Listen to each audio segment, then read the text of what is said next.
Pleasure to be here. To be the last week of the conference. Usually everyone's gone home by now. So hands up here who would like to be happier.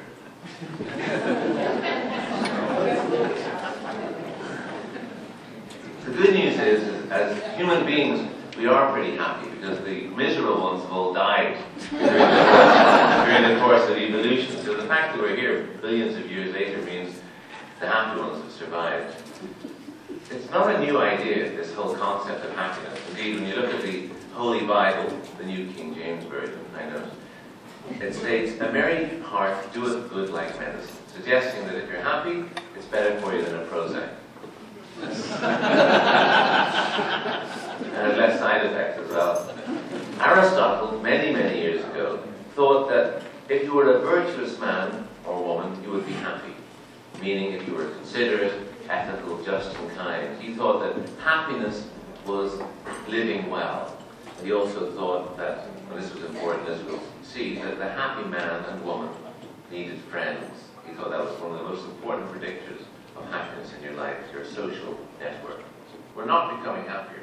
So despite this avalanche of books on happiness, and all these talks on happiness, and all this self-actualization that we talk about, and we as humans are not becoming happier.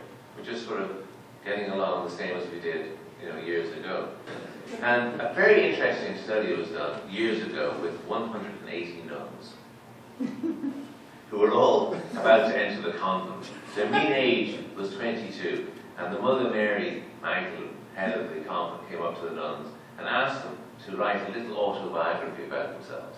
So all the little nuns went back to their rooms and they wrote it. By the way, this is true, I'm not making this up. All the nuns went back to the rooms and wrote an autobiography. And then years later, the researchers who did this study looked at the content of those original short autobiographies and rated those autobiographies to determine how happy those little nuns were, or not, coming into the nunnery at around 22 years of age. And then what they did is they saw that there was a big link between the happy nuns and the length of time they had spent on earth before they had died. And they found in the research that the happy nuns lived 2.5 times longer than the miserable little nuns.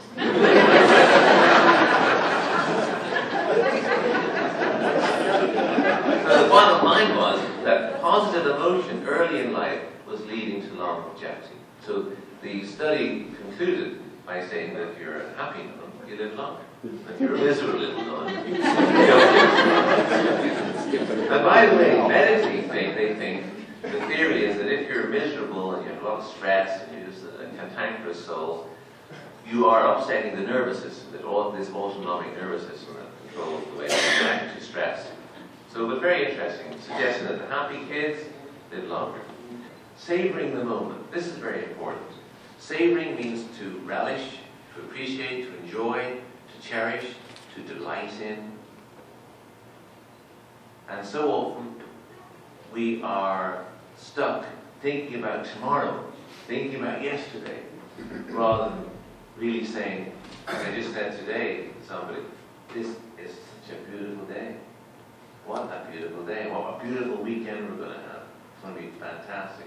Please God, we all have the health to enjoy it. So savoring the moment, savoring tomorrow, savoring today. The secret of contentment is knowing how to enjoy what you have and to be able to lose all desire for things beyond your reach. So the little things that we have, a cup of tea, whatever, the Tim Hortons, savoring that, right? So, in conclusion, the 8 steps to happiness are: 1, nurture your relationships. Number 2, say thank you. Number 3, practice kindness. Number 4, try and forgive if you can. Number 5, live in the moment and savor the moment and cherish the moment. Number 6, avoid irrational, unreasonable, nonsensical, negative thinking. Embrace spirituality and care for your body. If you do those things, you will live a happy and well life. Thanks very much.